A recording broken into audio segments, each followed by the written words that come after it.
On a stormy night in late September of 1994, a large passenger ferry was crossing the Baltic Sea on an ordinary overnight run from Estonia to Sweden. There were 989 people on board. Most of them were asleep. A little before 1 in the morning, the front of the ship tore open to the sea. Water poured into the car deck, and within minutes the ferry rolled hard onto her side. From the first violent lurch to the moment she vanished, less than an hour would pass. 852 people died that night. Most of them never made it out of the cabins below. They were not killed by the cold, or by the water, so much as by how fast, and how steeply, the ship went over. Of the few who lived, almost all were young, strong men. As the ferry rolled, her corridors and stairwells tilted toward vertical, and getting out meant climbing what had become a wall, in the dark, in minutes. The women, the children, and the old could not make that climb in time. In the first episode of this series, we told the story of the deadliest peacetime shipwreck in all of history. This is not that. But the Estonia remains the worst peacetime shipwreck in European waters in modern memory. This is the story of 1 hour, in the dark, on the Baltic Sea. To understand what happened to the Estonia, you have to understand the kind of ship she was. She was a roll-on, roll-off ferry. A ferry built so that cars and trucks could drive straight on at one port and straight off at the next, across a single enormous open deck low in the hull. That open car deck is what makes these ferries efficient. It is also their great hidden weakness. There are no walls across it to stop water. If the sea ever gets onto that deck, it can slide freely from side to side, and that shifting weight can capsize a ship with terrifying speed. To let the vehicles on, the Estonia had a bow that opened. The whole front of the ship was a great hinged shell, called the bow visor, that lifted up like a clamshell. Behind it was a ramp that the cars drove over, directly onto the car deck. So the only thing standing between the open sea and that long, undivided car deck was the visor at the front, and the ramp behind it. In calm water, that was perfectly safe. In a storm, everything depended on the locks that held the visor shut. The Estonia herself was not new. She had been built in West Germany in 1980, and had sailed under other names and other flags for 14 years before she took this one. By 1994, she was a well-used ship on a well-worn route. That route ran across the Baltic, between Tallinn, the capital of newly independent Estonia, and Stockholm, in Sweden. It was a busy overnight line, run by a company called Line, carrying tourists, truckers, and families back and forth between the two countries. On the evening of the 27th of September, she was making that crossing as she had hundreds of times before. No one on board had any reason to think this night would be any different from the rest. She left Tallinn that evening with 989 people aboard. Most of them were Swedish and Estonian, with travellers from a handful of other countries among them. There were tour groups, couples, pensioners, and crew who worked the line for living. It was meant to be a comfortable overnight passage. There was a restaurant and a bar, music, and dancing in the lounges, cabins down below for those who wanted to sleep through the crossing and wake up in Sweden. For the first few hours, that is exactly what it was. But out on the open Baltic, the weather was turning. An autumn storm had been building all evening, and by late night the ferry was pushing into waves 4 to 6 meters high, with a hard wind driving across the sea. It was a serious storm, but not a freak one. The Baltic seas weather like this every autumn, and ships are built to handle it. The Estonia rolled and pitched, dishes slid in the galley, and passengers felt the heavy motion. But there was no sense yet of real danger. The ferry was holding her speed, driving forward at around 15 knots to stay on schedule. And with every wave, the full weight of the sea was slamming against the great hinged visor at her bow, again, and again, and again. The locks that held that visor shut had been designed years earlier, and they were simply not strong enough for the loads the open Baltic could throw at them. With each impact, they were being worked loose, and no one on the bridge could see the bow from where they stood. Down in the cabins, some passengers began to hear it. A deep metallic banging from somewhere up front, hard enough to wake people and frighten them. A few went looking for a crew member to ask what it was. The noise was the visor, beginning to fail. A little after 1 in the morning, the locks gave way.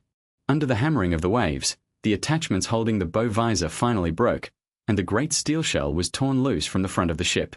As the visor fell away into the sea, it did the one thing that turned an accident into a catastrophe. On its way off, it dragged the loading ramp behind it partway open, leaving the mouth of the car deck gaping toward the oncoming waves. And the sea came in. With the ship still driving forward at speed, Water surged through the open bow and flooded onto the car deck, hundreds of tons of it, in seconds, with nothing to stop it spreading. This was the nightmare that ro-ro ferries are built to avoid.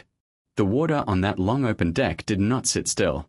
It ran to whichever side was lower, and its weight pulled that side down, which let in more water, which pulled it down further still.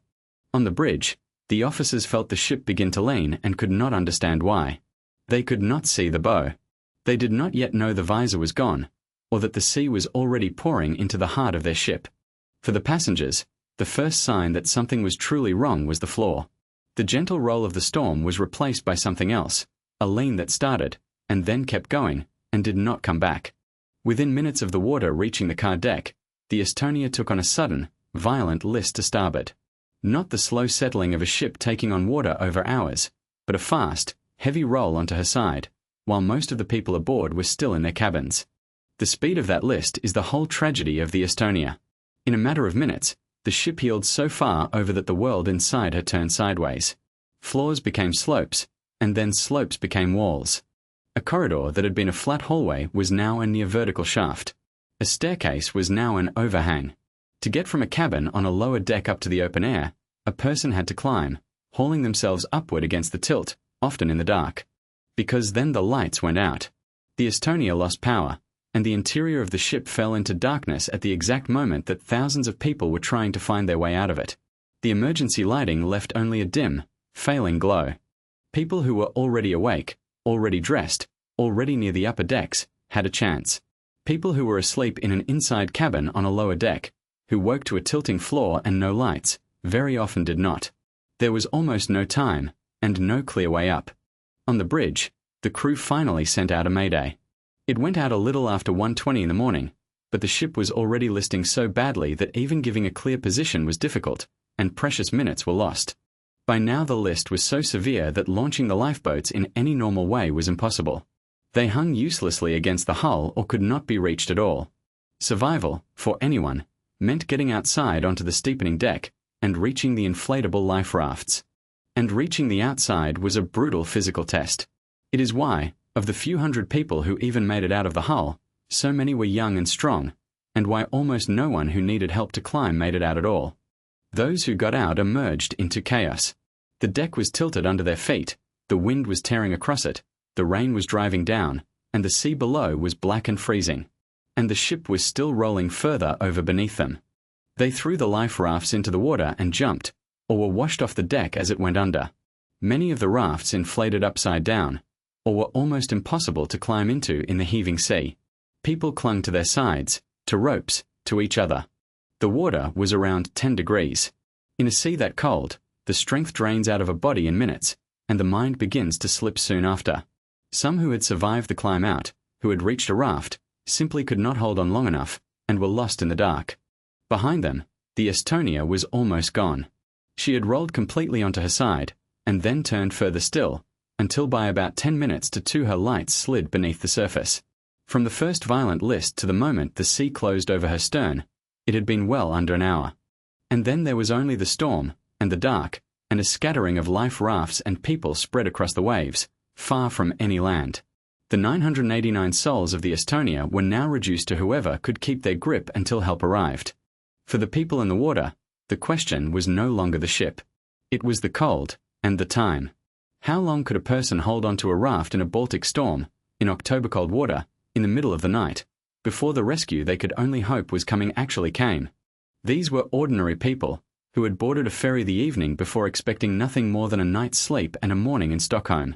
Now they were holding on for their lives in a freezing sea, watching the lights of their ship disappear. For many, the hardest part was that they had almost made it. They had survived the climb, survived the deck, reached a raft. And then the cold, patient, and absolute took them anyway, within sight of the others, before the helicopters came. The mayday had been heard. Out on the same stormy sea, other large ferries were making the same overnight crossings, and they turned at once toward the Estonia's last position. The first to arrive was another passenger ferry, the Maritime, which reached the area a little after 2 in the morning. Others followed through the night, the Silvia Europa, the Isabella, and more, great brightly lit ships converging on a patch of black water full of rafts. But rescue in those conditions was desperately hard. A huge ferry cannot simply pluck a person out of a storm-tossed sea. The rafts were scattered and low in the water, the waves were high, and the people in them were freezing and exhausted. The real lifeline came from the air. Helicopters from Finland and Sweden flew out into the storm and began winching survivors up one by one, from the rafts and from the water, in conditions that pushed both the aircrews and their machines to the limit. All through the rest of that night and into the morning, the helicopters and the ships worked the dark sea, lifting out everyone they could find still alive. Each survivor was a small victory wrung out of an enormous loss. When it was over, 137 people had been saved, out of 989.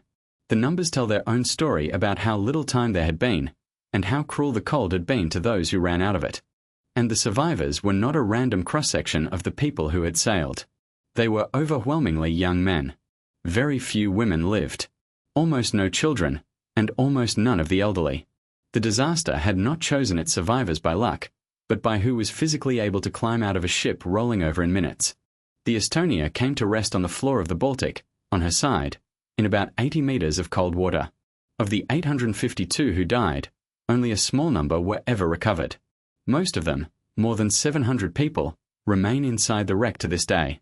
A joint commission from Estonia, Sweden, and Finland investigated for 3 years. Their conclusion, published in 1997, was clear. The bow visor's locks had been too weak for the sea, the visor had torn away, the ramp had been pulled open, and the car deck had flooded. A failure of design, hammered open by a storm. Because so many of the dead still lay within the wreck, the 3 countries made an extraordinary decision. They signed an agreement declaring the site a protected grave, and made it illegal for their citizens to dive on the ship or disturb it. The Estonia would be left where she lay, as a tomb. There was even a plan, for a time, to bury the wreck entirely, to cover it in concrete on the seabed. After protests from the families, that plan was abandoned, and instead the site was simply marked, protected, and watched over from above.